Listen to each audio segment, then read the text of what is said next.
Bonjour à toutes, bonjour à tous, et bienvenue dans les histoires incroyables des fables de La Fontaine. Alors comme vous pouvez le remarquer, j'ai changé la musique d'introduction. En fait, je me suis aperçu que pour les fables de La Fontaine, je n'avais pas changé de musique par rapport aux expressions françaises. Pour les contes de Grimm et de Perrault, j'ai une musique spéciale. Pour les contes que vous retrouvez sur mon site Patreon, j'ai une autre musique. Et bien maintenant, pour les fables de La Fontaine, j'ai une nouvelle introduction. On est donc le 2 juin 2025 et aujourd'hui, on va donc parler d'une nouvelle fable de La Fontaine qui s'appelle Le loup et la cigogne. Alors, je vais vous redire comment on fait. Ceux qui découvrent mon podcast, vous allez comprendre. Ceux qui êtes habitués, vous connaissez. Donc, je vous lis la fable une première fois.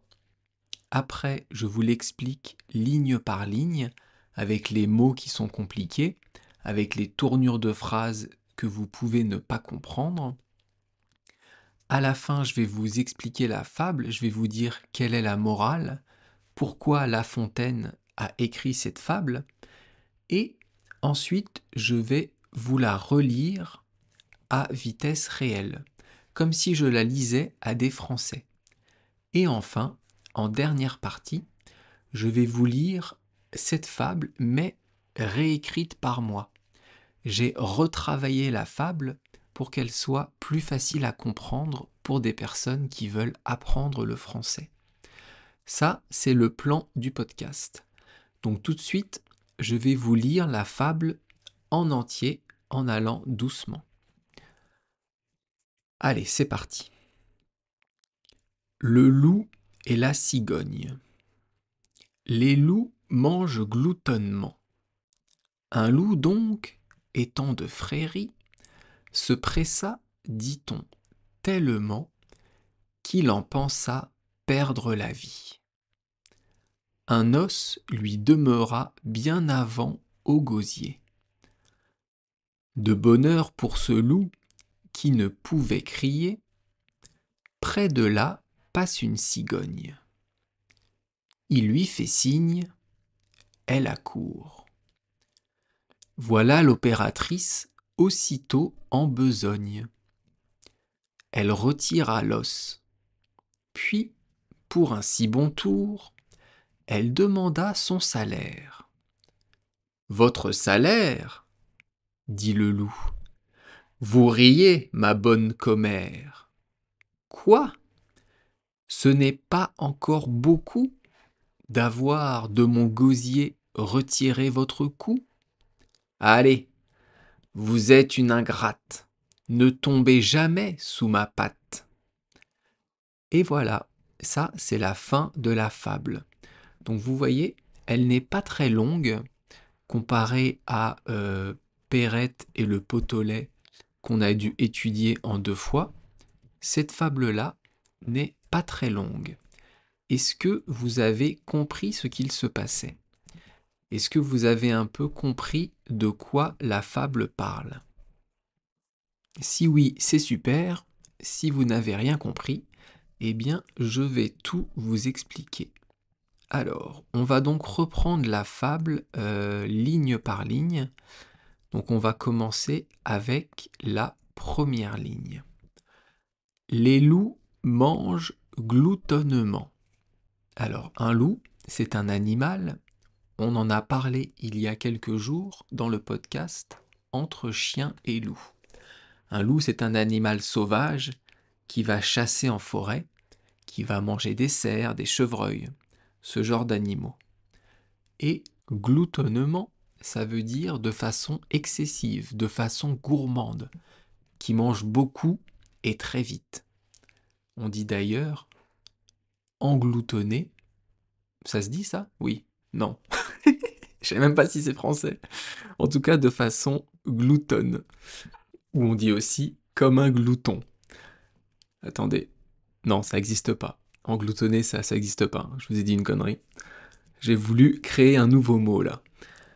Donc ça veut dire que les loups mangent beaucoup et très vite. Ligne 2. Un loup, donc, étant de frérie. Donc là, on va parler d'un seul loup. Et être de frérie, c'est un ancien mot, c'est une ancienne expression pour dire qu'il mange un festin, que le loup est donc à table, il est en train de manger rapidement. Ligne 3. Se pressa, dit-on, tellement. Donc, se pressa, ici c'est le loup qui se presse. Et se presser, ça veut dire se dépêcher. Ça veut dire aller vite. Donc c'est ce qu'on disait. Il allait tellement vite, il allait très très vite que, eh bien on va le voir, ligne 4, qu'il pensa en perdre la vie. D'ailleurs c'est qu'il en pensa perdre la vie. Mais on peut aussi dire qu'il pensa y perdre la vie. Donc il mange tellement vite que le loup crut qu'il allait mourir. Vous savez quand vous mettez dans votre bouche et que vous avalez, encore dans la bouche avalée, très très vite. Eh bien, il y a un moment où on s'étouffe. Eh bien là, le loup, il va tellement vite qu'il pensa qu'il allait mourir, qu'il allait s'étouffer. Pourquoi ? On va le voir juste après. Ligne 5. Un os lui demeura bien avant au gosier. Alors, un os, c'est ce qu'on a dans le corps. C'est le squelette, notre squelette qui est composé d'os. Aïe.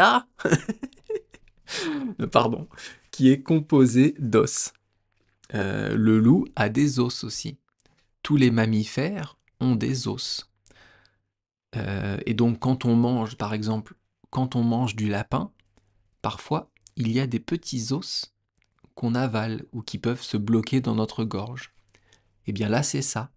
Le loup, il a mangé comme un glouton, il mange beaucoup, et il a un os qui lui reste en travers de la gorge.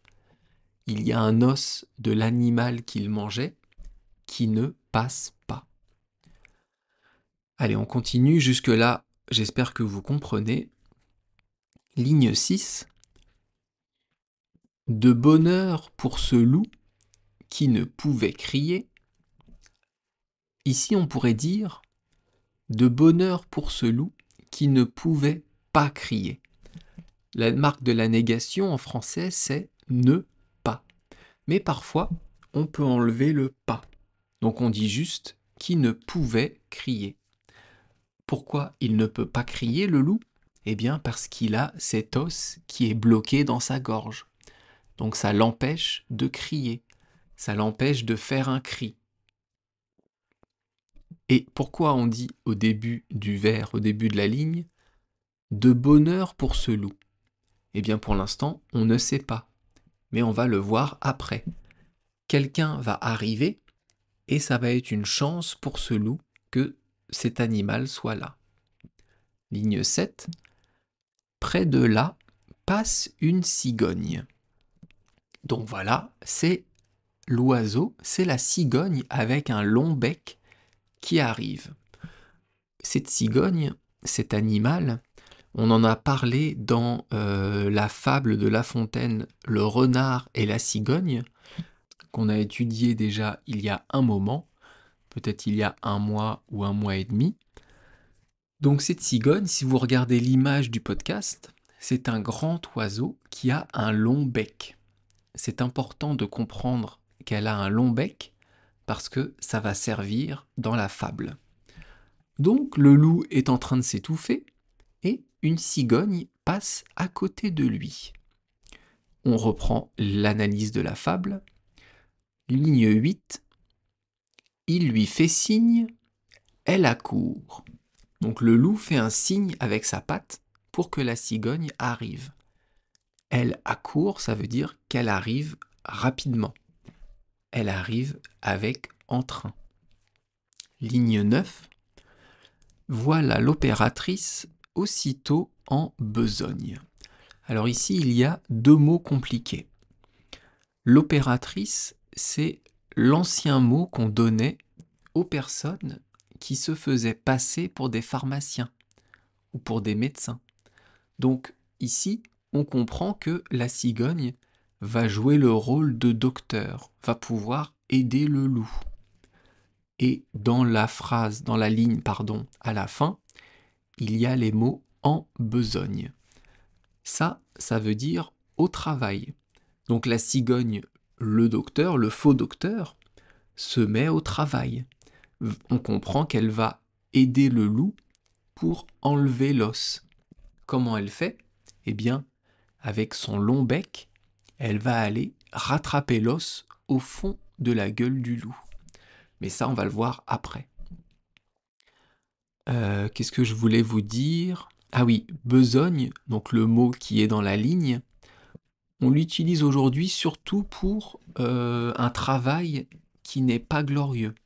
On dit une sale besogne, c'est un travail qu'on n'est pas fier de faire. C'est un travail qui va plutôt être, comment dire, qui va être imposé.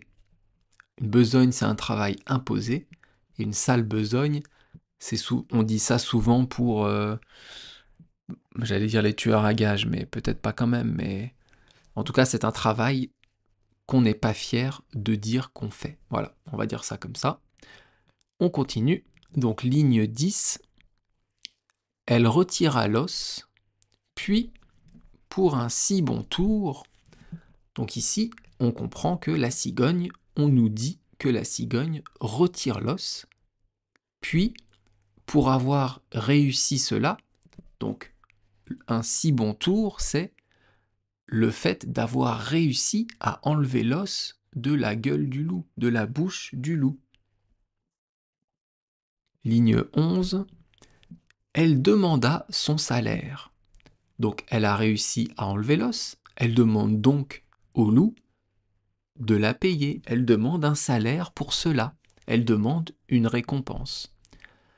Ligne 12, là, c'est le loup qui va parler. Votre salaire, dit le loup. Donc là, le loup est étonné de la demande de la cigogne. Ligne 13, vous riez, ma bonne commère. Commère, c'est ami. C'est un ancien nom pour dire ami. Aujourd'hui, une commère, c'est une personne qui va vouloir tout savoir. C'est une personne qui va vouloir savoir la vie des uns, la vie des autres, raconter des potins, des ragots. Mais à l'époque, ça voulait dire ami. Donc le loup dit à la cigogne, mais vous rigolez. Ligne 14, quoi? Ce n'est pas encore beaucoup, et ligne 15, d'avoir de mon gosier retiré votre cou.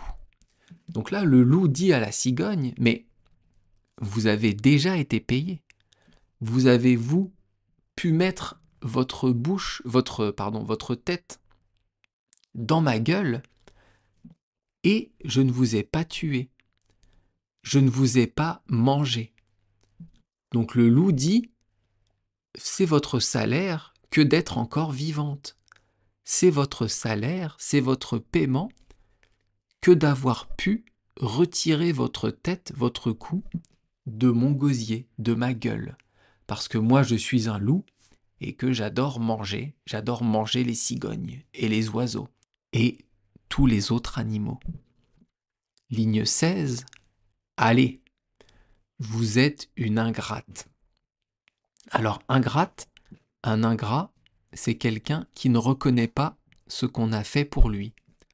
Donc ici c'est extraordinaire, parce que les rôles sont inversés.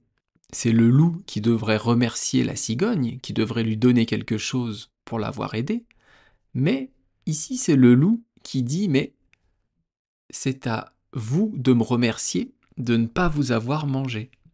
Donc les rôles sont inversés.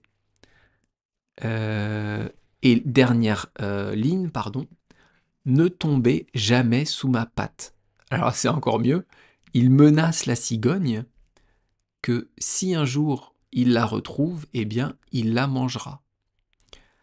Alors c'est quoi la morale dans cette histoire? La morale, c'est que quand on aide quelqu'un qui est méchant, quelqu'un de mauvais, eh bien, il ne faut pas s'attendre à être remercié. Donc, en fait, ça nous apporte la question, ça nous fait poser la question, est-ce que les personnes mauvaises valent la peine, d'être aidées, valent la peine d'être sauvées? Et quand ici on a une personne mauvaise, une personne méchante, on peut faire, comment dire? On peut mettre en parallèle ça avec, à l'époque, les puissants, les riches, les nobles. Les puissants du monde, s'ils ont besoin d'aide, méritent-ils d'être aidés s'ils ne savent pas être reconnaissants? C'est ça la morale de cette fable. Je trouve que c'est une fable qui est plutôt assez jolie, qui est assez poétique et qu'on comprend bien. Donc cette fable, je vais vous la relire à vitesse normale, comme si je parlais à un Français, et après, je vous lirai ma version de la fable que j'ai raccourcie. Pas que j'ai raccourcie, que j'ai retravaillée, pour qu'on puisse la comprendre plus facilement. Alors, on y va pour la version classique. Le loup et la cigogne par Jean de La Fontaine. Les loups mangent gloutonnement. Un loup donc, étant de Fréry, se pressa, dit-on, tellement, qu'il en pensa perdre la vie.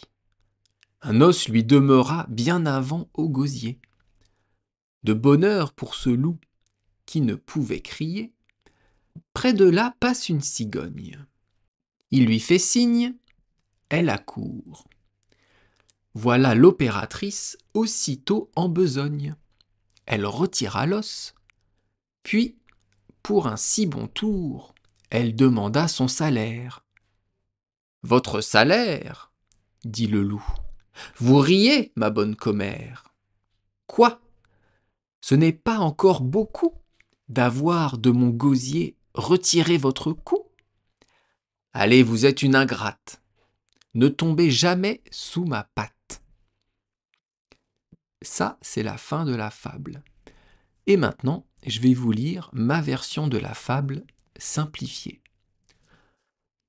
Le loup et la cigogne par Adrien. Les loups mangent beaucoup. Un loup, donc, étant à table, se dépêcha tellement qu'il pensa en mourir. Un os lui resta en travers de la gorge.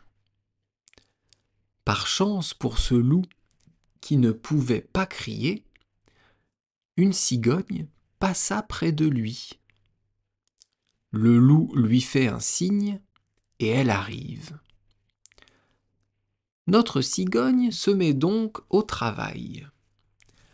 Elle retira l'os, puis, pour avoir réussi cela, elle demanda d'être payée. « Être payée ?» dit le loup. « Et vous plaisantez, mon ami.